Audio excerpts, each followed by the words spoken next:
Hey y'all, my name's Seth Packan, and this is Podunk Perspective, a podcast based on the Podunk Perspective.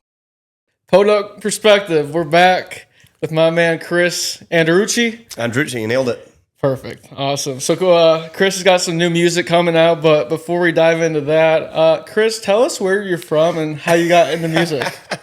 Yeah, I'm not from around here, as you guys would say. I was born and raised in Scotland. I've been over here in America about 6 years now. 4 years in Nashville in November, which is crazy to think that 4 years has passed. I always did music when I was growing up. A very musical family. Like every Andreucci party at Christmas time would end up everybody in the kitchen singing songs. So you would say your parents kind of were pushing you to do music?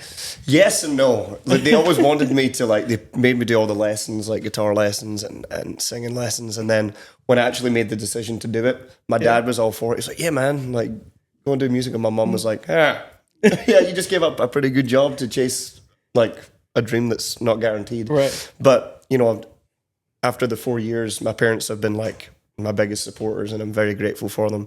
But it all came from, like, my musical family. Everybody listened to the Highwaymen, Willie Nelson, all that kind of growing up. And I don't know, it's just been What was going to school like there? It's very different from the way you guys experience it. Is there like music class? Like, do you have like band and stuff like that? There's also like, we have to wear uniforms and shit. And that we went to public school, you know, like it's very different. In my third year of college back home, I did the exchange program and came to North Carolina.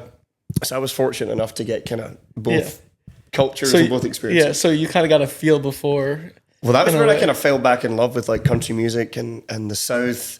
I mean, like every Friday night in North Carolina was where I went. We'd go to the honky tonk, and I was like, I'd heard about honky tonks and the songs, but I didn't know what they were. And, you know, you walk in there, it's cheap beer. All the women would talk to you, you know? And I just once you start kind of living that life, you know, it translated into my songwriting, and then that was when I made the decision. I was like, I think I'm going to be a country artist now. You know? Yeah, no, that's awesome. So. You mentioned some older country artists you grew up on. What are some more country artists that, like, you would say, you know, maybe your parents were listening to, or maybe not country, you know?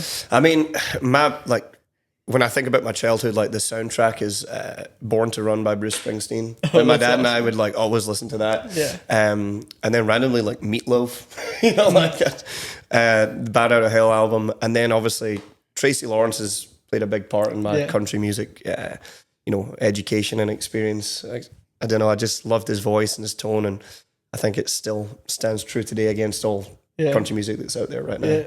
So was it like, did you guys go to like concerts growing up there? And I used to be quite like into like the indie rock scene, like the independent rock scene in the UK and Scotland. There's a band called Biffy Clyro, they're from Scotland. Okay. They've played like Brooklyn Bowl and stuff over here. But yeah, I've seen them like 100 times. Like I used to that was my dad and I's thing. Like he would travel a lot with work.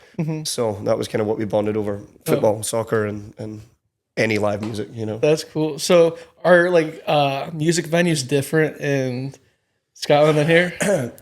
I wouldn't say the venues are different. It's more like the experience. Like I feel like every time I play over here in America, it's quite, the crowd's already like they're in there, they're involved. They're already involved. Yeah. Whereas like back home, you got to work a little bit harder to kind of get them, because once you have them, it's crazy. Like it's so good, like in the palm of your hand. But you got to do a little bit of like, I've seen some American artists go over there and like try and do the, can I get a hell yeah? And everybody's like, oh, fuck off. You know, like, but it's a skill to have learned to be able to do both, because it is difficult. Yeah. So like, would you say like the same artists that are big here were like big in Scotland, or is it kind of a little bit different? I mean, most of the stuff like we all grew up on, America plays such a big culture in it, like influence, you know, like all your movies or your TV shows, most of them are American movies. Your biggest bands are probably American, apart from a couple from the UK.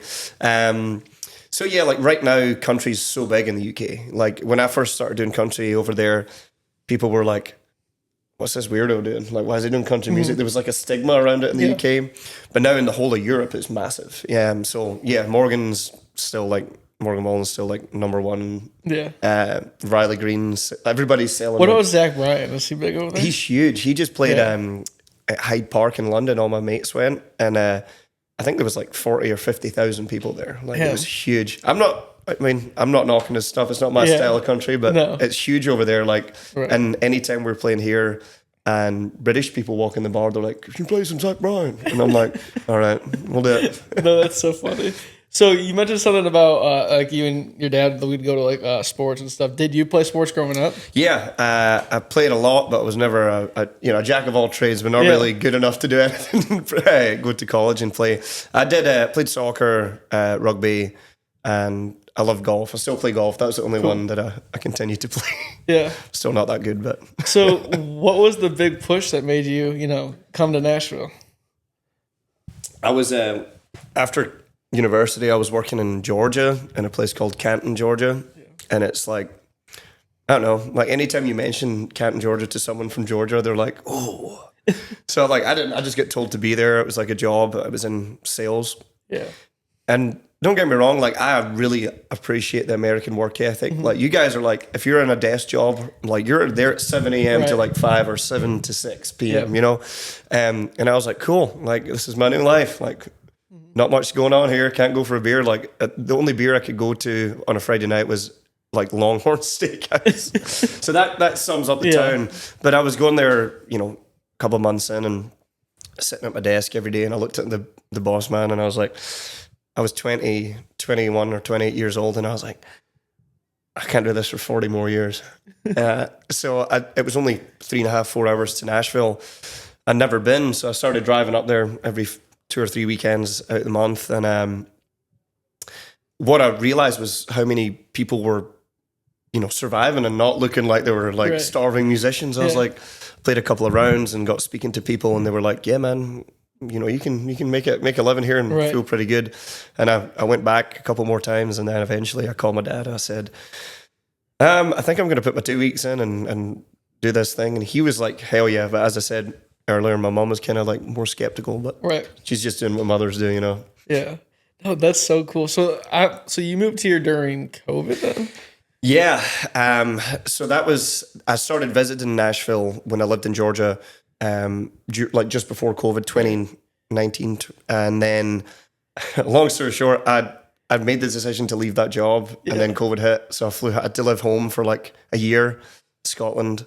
And then I got my visa kind of approved, but my immigration attorney was like, you can't fly directly into America right now unless you're a US citizen, because they put you in like a compound, prison kind of essentially to quarantine. And I was like, well, I ain't fucking doing that. I was like, what's my options? So it was fly through Mexico for 2 weeks. So I was like, Mexico and COVID, what's this going to be like? Everybody from America that didn't care was down there having a spring break. So I got 2 weeks there. So the first week was like some schools from like the north of the country, and then you got some of the southern schools coming the second week. I left there needing a vacation, but it was a great quarantine. Yeah, no, that's so cool. So when you came to town, like, was it easy? Did you like really put yourself into the Nashville scene, and did you enjoy it, or was it hard at first? I think, to be honest, man, like, see if I really tried to do it again, I probably would be like really like naive and skeptical and scared. Right. I think it was because I think COVID kind of helped in my situation, was when I was so stuck back home in Scotland, like couldn't make money because I was in music. There was no jobs in the UK. I was living with my parents again. I felt like a bit of a dick, kind of failure. So when I got the window to move, I was like, let's just do it. Yeah. But I'll be honest, I've never really overthought a lot of the things in my life. Like if it feels right, I'll just do it. And everybody, I think it's just maybe that Southern hospitality thing that I kind of understood and appreciated when I was in school over here. And when I realized it was the same here, I was like, this is going to be probably a bit easier to meet people. And I was welcomed like with open arms. And, I've learned so much in the past 4 years about like myself. And I think it's just cool being around other creative people and people that, as much as it's a competitive industry we're all in, there's a lot of people that care. Right. And like, I'm so proud of you, or like, try this or try that. It's very productive and it's a everyone helps community. Each other out, or they're willing, most people. Yeah, there's the occasional asshole that you're like, Yeah, we can skip, So what were some of those first gigs looking like when you came here? Where did you play at, All right, so my first gig ever,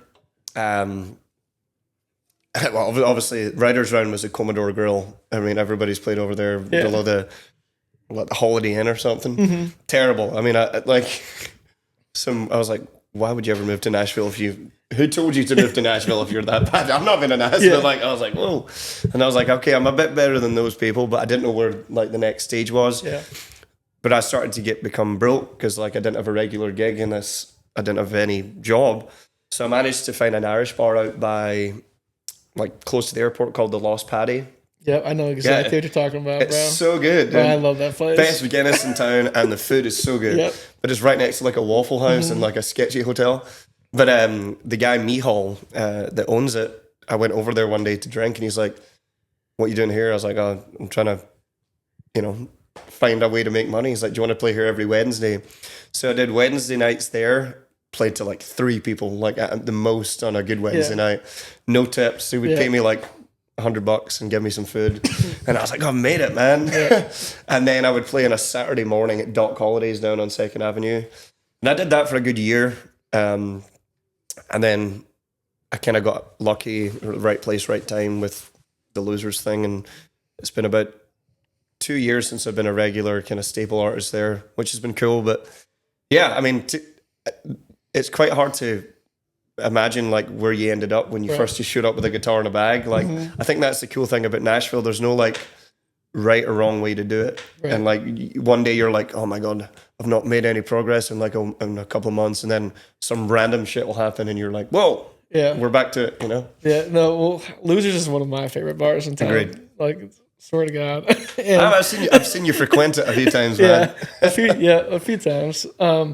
But like, kind of tell us like the places where it's taken you and maybe the people you've played with, like through the Losers connection. Yeah, I mean, as I said, that was a very random thing. Like I wasn't trying to play there. I was back in the day when it was Winners. I used to date a girl that worked there, and as we were kind of in the talking phase, I didn't have a job, so I was like, I'm just going to go and have a drink, So I'd go and drink in the afternoons, and the managers got to know me. And long story short, it was a Saturday afternoon. I lived around the corner, but I was there drinking, and there was a no-show acoustic artist, and they were like, man, and they're like, kind of want to jump up and play. And I was like, hell yeah. So that's how we got in there, and it kind of snowballed into what it was. But that company, they've been really, really good to me. They sponsored my visa, which is like a really, you think, being quite established over here now and like having a full-time career in music, you think it would be easier to get the visa, but it's still hard. So they gave me a lifeline, and I'm forever grateful. So a lot of people are like, why'd you still play there all the time? And I'm like, because I love it still. We get to meet some really cool people. Like last night we're playing, and Ernest is just in there drinking and hanging out and requesting songs. McAfee was in there as well. Yeah, Pat. Yeah, I was like, how did I know that guy? And then I was like, oh my God, it's Pat McAfee. I mean, we've had some really cool nights with Posty.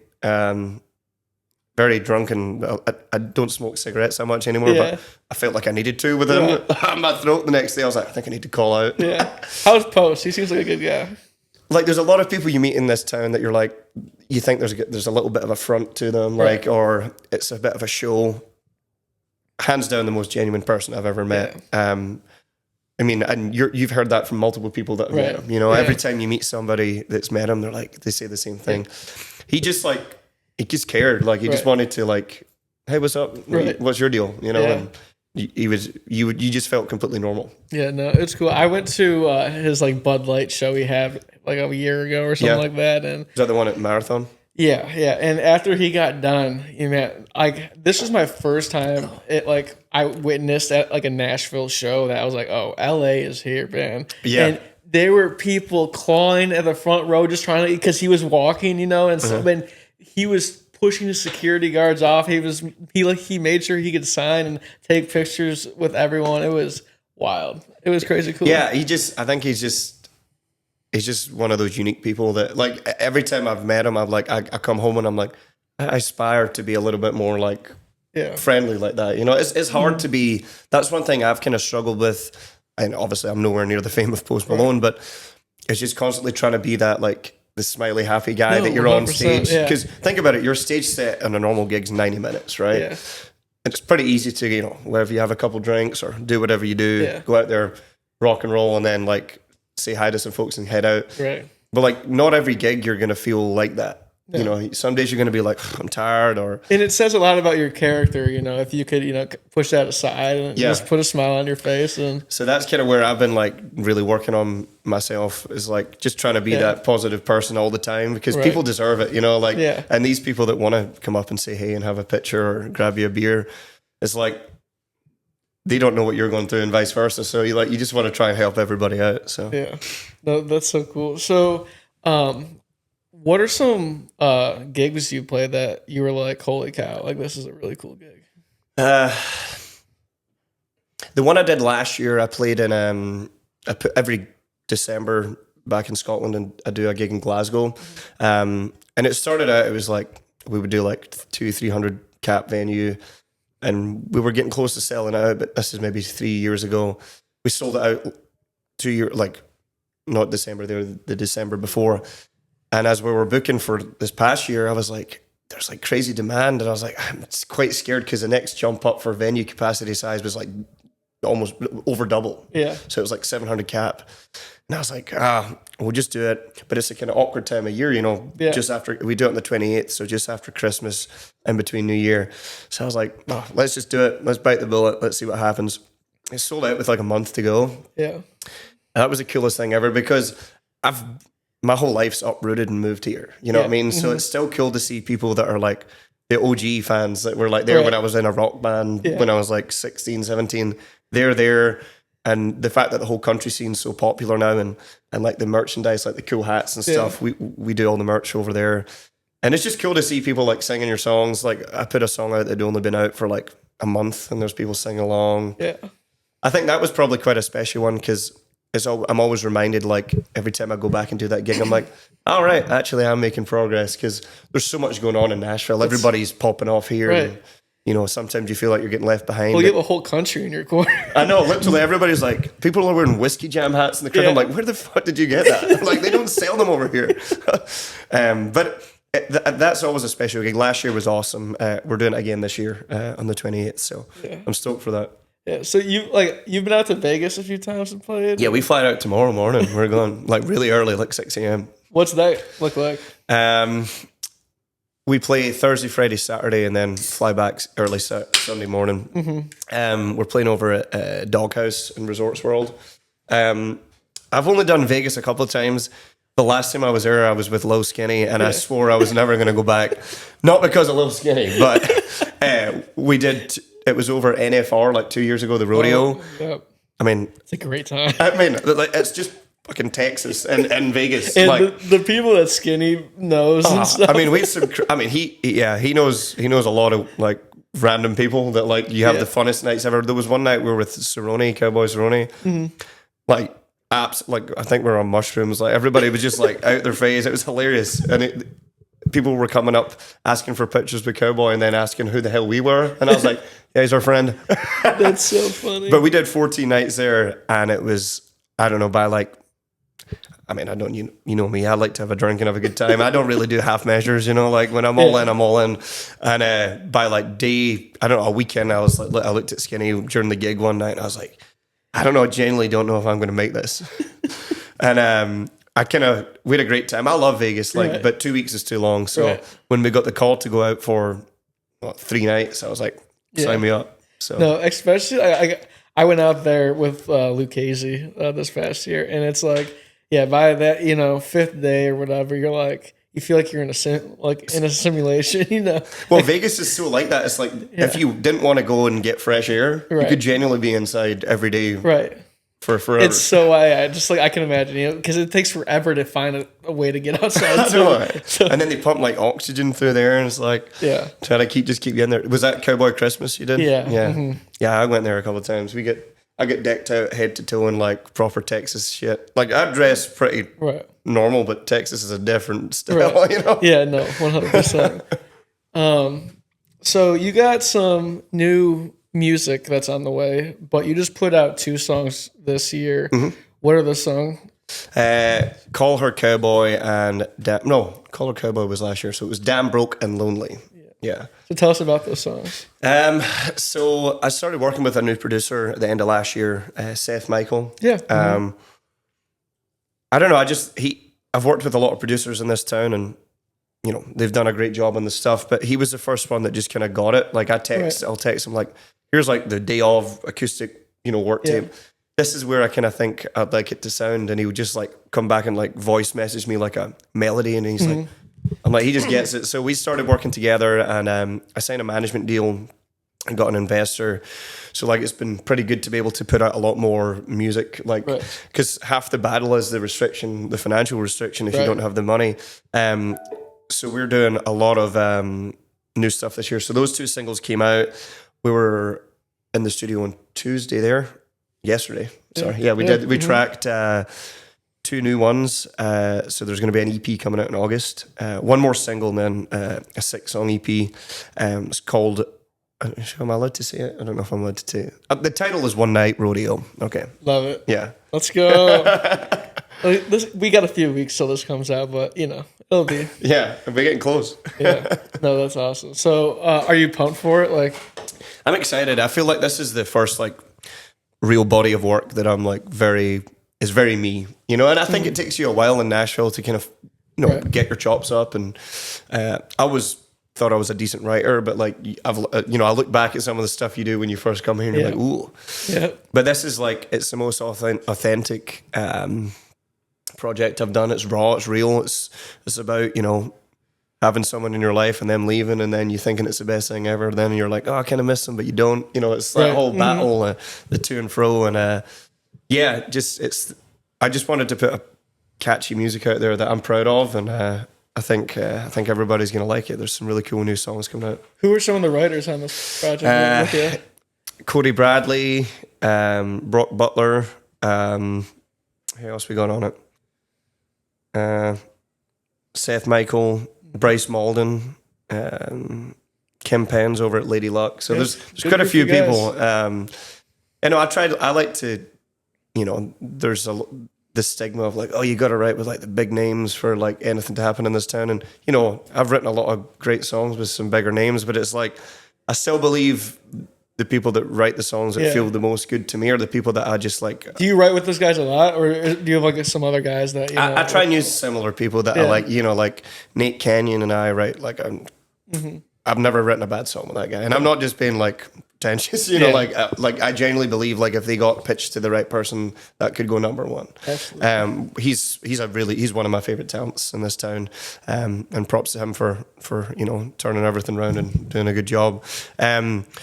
But yeah, I'm just saying, like, I think a lot of the best songs I've written and that I'm proud to put out are with people that are like at the similar level to me, or just like my buddies, and they get it, you know? Yeah, no, they get it. That's awesome. So going into 2026, you know, what's your goals and, you know, aspirations? I'd love to play the Opry. I know I say that every year, but we're doing the, I've not announced it yet, but we'll announce it right now. But we're doing the Opry Plaza, you know, the outdoor concert series. We play that in August. That's all around the kind of EP announcement and release date. But yeah, I think to properly play the Opry would be really cool. And we're working on like a little tour run, or a support run, you know, going to support. So, just to keep putting out good music, man. I just want to still feel that I think music's two things. It's like therapy and it's a drug. Right. So like, I want to keep putting out music that heals me, that helps me. It's my therapy, but also that keeps me addicted to what I do. And I think that's just all I want to do is just, you know, I'm very in a for the first time in my life, I feel like I'm in a good spot, like properly. I'm happy and I'm working towards a cool goal. So just to keep on that same kind of train, you know? Yeah. If you could have a dream collab, who would that collab be with? I mean, if I was doing it for financial reasons, Morgan Wallen. Or Riley Green. But I think for like my dream collab, it's a good question. Keith Whitley or somebody, Tracy Lawrence, but I don't. Our voices might be too like similar, Tracy and I. But probably Keith Whitley. I mean, I just feel like that guy's career was obviously cut very, very short. But there's just some of those songs that he put out, like "Nobody in His Right Mind," or just all those old songs that are like still like when people really fall in love with country music and they find them, they're like, whoa. Yeah, like, it's cool to see the art or like the artists and fans of today's day to really keep his name alive, and like. Well, it's so cool to see the obviously it's like fashion and music, all these trends come back around, but I'm such a big fan of like where country is right now. Yeah. Like, not a fan of that brill pop stuff. I mean, I don't put out the most old school stuff either. I'm quite commercial too, but the way Zach Top's like had such an influence on what's going on, I think that 90s thing is just going to be here for a little while, and I'm totally okay with that. That's awesome. So let's play a game here. Okay. I'm going to give you 3 artists. Okay. So you have to pick one that you can only listen to but can never work with. Okay. You have to pick one that you can work with but never listen to. Okay. And then you have to pick one that you have to eliminate from like your existence and listen. Wow. Yeah. Okay, so give me the first one. So somebody that I would someone you can work with but you can't listen to their music. Someone you can listen, but hey, I'm going to give you the 3 artists that you have to pick. Okay. From. Oh, okay. Yeah. Okay. So the 3 artists are Keith Whitley, Morgan Wallen, George Strait. Oh, that's a hard one. And then the last one you just got to eliminate. I feel like I'd probably eliminate Morgan because like he's just like he's crushed. Okay. He's like completed country music kind of for me right now. Yeah. Like everything he puts out turns to gold. You can never. So, as much as I said I'd love to collab with him, I was like, you would never. You would like just eliminate his existence, basically. I mean, because there's a lot of other people out there. There's all his songs gone, whole catalog gone. I mean, that would be hard because those songs helped me through a lot of stuff, a lot of dark times. But I feel like it healed me. It got me there. So I'd probably erase Morgan. Keith and George. That's a very hard one. I'd probably have to work with George Strait because he's, king of country. He's still smashing it. And then, what was the last option? So it was. You work with an artist, but you can never listen to them. Yeah. And then you listen to an artist, but can never work with them. I could listen to Keith Whitley, but I could accept that I might never work. I always thought I was never going to work with him anyway. He's dead. So yeah. You put a lot of thinking into that. I know, I probably made that more complex. Yeah, but. No, that's good. That's good. So tell us, give, future artists moving to town some advice, some young Chris advice. Wow. I mean, I think, you see it, the amount of people that come here and think it's, you're the big fish in a small pond back home, and everybody's like coming here. I think you got to realize that it's really a real hardworking place. Right. Like anybody that half-asses it or comes in with like this I'm better than you attitude, they're gone within like a year. You see it all the time. Yeah. People come and go, and I think that's one thing that I didn't realize how much of a I'm doing something I love. It's just going to be easy. This is the hardest job I've ever done in my life. So I think if you come here, is like be prepared to work the hardest you've ever done. Don't get me wrong, we have a great time doing it. Yeah, I'm always out and about and enjoying myself, and Nashville's a really cool city for that. But I think if you're like willing to work hard and you think you've got the talent, then make the move. It's hard, especially if you're not from the US, but make the move and try it out. There's a lot of really cool, talented people here that have changed my life, made me a much better person, a better writer, a better artist, and I think just be prepared to have some no's. There's going to be a lot of no's along the way, but every now and then when you get that yes, it's that motivation to keep doing what you're doing and just keep working your ass off. How do you deal through those no's? Oh, back in the day, I would drink heavily. No, I'm not joking. The no's are hard because like... Especially at first, At first, because there's so many. Like, you don't know so-and-so, so we're not going to book you to play here. Yeah. Or you send a million emails out one day to like every publisher in town and like one of them replies and they're like, yeah, no, sorry. It's quite, it can get really hard and lonely at times, especially when you're pretty new to town, but everybody that's worth a shit in this town that's the top of the game has had a million no's to, if not more. Be a good person and keep working. That's literally like, that was the first company I ever did some work with over here. The guy, even the CEO, his name was Art.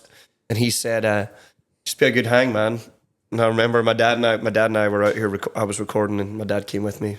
I was like, I don't know, I was like 18 at the time, 19, and my dad was like, "What the fuck does that mean?" And it was like, just be the guy that, like, you know, you don't be asking for shit all the time. I think like I've never been a brown noser. I call that someone that's like, you know, kiss ass. You know, like I've always just been like, if someone's really famous and they might be able to help me, I'd rather them just like get a vibe that they're like, we're buddies, and like over time that organically grows into, hey, you know, can I help you out? Yeah. But yeah, I think, you know, coming from like sales and stuff, having that background, it's helped me like just read the room and just be cool. You know what I mean? Like, of course, there's times where you're like, I mean, I very rarely fanboy, but like the first time I met Posty, I was like, oh my God.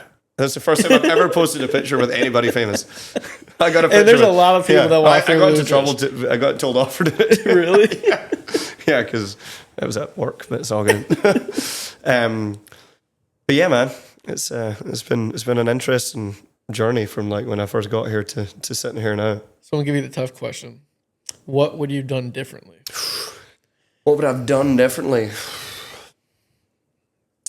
I probably wouldn't have jumped into putting music out as soon as I did, because I've ended up taking a bunch of music off. Yeah. I feel like that's very common. I feel like a lot of artists in this time can say that. I mean, you know. But then again, like as soon as I took it off, I had like multiple people message like, "You still have what happened?" Like it's me singing in a Scottish accent. You know, like it's so weird. So I sent them all individual CDs and signed them and stuff. I was like, "Have that's it for free." But what else would I do differently? I don't know. That's a hard question. I feel like I don't regret anything. Yeah. I feel like everything that happens in life is like, even if you mess up, like I've done a lot of things that have messed up and, you know, not been the best person I could have been, but I own it. And I just like, I'm like, there was a reason this happened. It's going to lead me to somewhere else. Right. But yeah, I don't know. I don't know what else I would change. And I got a truck earlier. I got a truck this year and I'm like, feel so American. That's a good answer. So tell us, so you've been in Nashville for 4 years now, you said. Mm-hmm. What is your craziest story in Nashville? Craziest story? Wow. I don't want to cancel anybody. Okay. You can have fake names or you can tell a story that doesn't involve names. It's totally up to you. All right, I'll say that we were obviously at Losers and we were playing and there was this certain guy and man in the crowd that I'm like, I swear he's an NFL player. I'm not going to say who it was. And we were partying and we're hanging out and he goes, come through the back. That was one of the other nights he was buddies with Posty. We're hanging out there and Posty does his own thing and leaves and I'm trying to not say his name. It's at the tip of my tongue. But he was like, there was a couple of girls there and they were like, oh, we're going to go back to his house and party. And I was like, all right. So he jumped. We've been hammering like the Bud Lights and what is Posty drink? Like a green tea or white tea shot, like just by the gallon, you know? Awesome. So the NFL guy, he's like, oh, y'all jump in the truck. So it's me, the NFL player and two girls. He's in this massive like King Ranch, like jacked up, like coolest truck I've ever seen. And he just floors it. Like I'm talking like, I was kind of scared, obviously drunk, and I was like, I knew he was drunk. We go back to his house, it's sick. There's like everything you want there. Like, I was like, oh, can I smoke a joint? And he's like, yeah, man. He's like, pulls out a drawer. There's like perfect, it's all like, everything's like as if you're in like a store. Like, bottle of water, you get like, it was like Voss water and like, that's awesome. And like, I get like super high and he's like cooking breakfast at like 5 a.m. And I'm asking him, obviously, I was fascinated by like the fact that he was in the NFL. Long story short, that was in the off season. Like he wins the Super Bowl with the Chiefs later on that year. And I was absolutely like talking absolute shit to this guy, like so stoned, like, so what's the NFL like? You know, like it's just been a weirdo. But that was a good time. That was probably, I don't know, that was about a year ago or something. It was pretty cool, maybe a year and a half ago. Do you have to deal with a lot of Broadway girls? Yeah, I used to be fascinated by them.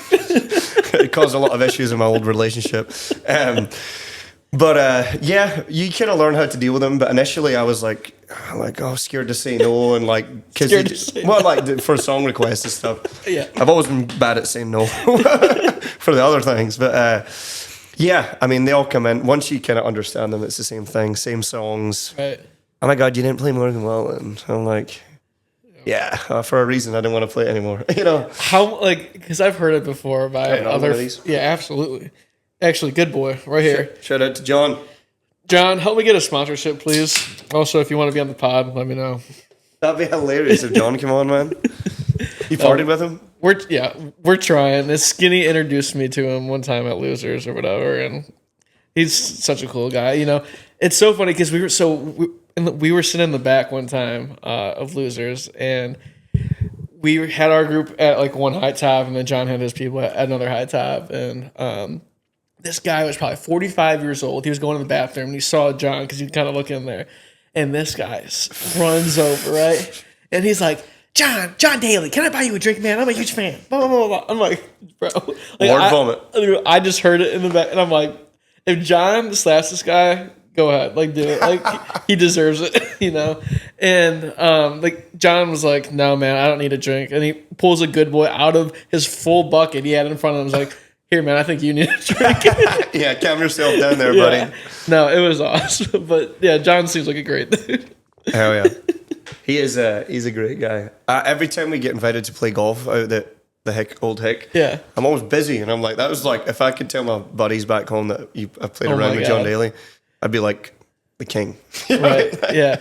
Have you been to his bar next door? Yeah. I've been a couple of times before. It was because I think the official opening is on the 25th of this month. Right. But I've been there like 6 or 7 times. It's like it's open. Right. What's your go-to drink? I'll have a Busch Light and then a shot of Jameson. Yeah. Well, that was like growing up in Scotland. We'll drink like a whiskey. Yeah. Like Are you a Guinness guy too? I love a Guinness. Yeah. But it's got to be a good Guinness. Unless it's in a proper Guinness glass, forget it. But growing up in Scotland, like the shooter thing is not as common. Like you'll maybe have like the occasional tequila shot. Like I'm like on a night out, maybe one. Right. But I remember I moved here and like I've been drinking for a little while, you know, like growing up in Scotland. Like, but all of a sudden, like I was like, why do I keep blacking out? Like I'm not like only you blacked out a couple of times when you were younger, you know. And I'm like my first like 6 months, I was like, I don't remember like the majority of my nights out. And then I'm like, oh yeah, because I'm drinking like 5-6 shots on a Friday and a Saturday night, and it took me a while to get used to that. That's what gets you. But it's a big culture over here. It's like I feel like the difference is in the UK, especially in Scotland, we want to go out for a long drinking session. So we'll drink from like, 11 a.m. on a Saturday to like 1 a.m., you know. Whereas like over here is like a lot of people are like, let's get as drunk as we can, as quick as we can. Well, I feel like there was a theory like back in the day that like shots are cheaper. That's why you do them. But like... Not in Nashville. That's not the case. It's actually the opposite, I think. This poor group of girls, there was, I don't know, it's obviously a bachelorette party. I think this was a couple of Sundays ago. And I popped in just for a quick beer on my way to my buddy's house, and I saw them. There was like 13 or 14 of them, and they were like, "We want a whole round of green tea shots." And I'm like, "That's gonna be like $200, like just for like your first drink of the day." Yeah. And I'm just sat there like, "That's crazy," but hey, it's Nashville. And one of those girls was eating that bill. Yeah, I know. No, that's so funny. So. Your new music's coming. Do you have a date for us? Can you give us a date? Yeah. We haven't agreed on it yet. So, as I said, we got to cut vocals next week on the final 2. And then between those few songs, we got to figure out what the next single is going to be. And then it's going to be around in August, September time as the EP release. You got any upcoming shows you want to tell them about? Upcoming shows? I'm trying to think. In the US, we're not doing too much more apart from the usual stuff. We're trying to get down to Myrtle Beach again. Yeah. We were supposed to go last year and some stuff fell through. We had to cancel. But we're trying to get down there before the end of the season down there. But yeah, apart from that, it's just... if people are visiting Nashville, can they find you? They can always find me. Losers Bar and Grill, baby. Hey, love it. Chris, thank you so much for being on. Do you want to shout out like, on your social media or anything? Yeah, man. You can find me all at Chris A Music Official on my socials. And thanks for having me, man. Yeah. Enjoyed Cheers. That. Cheers.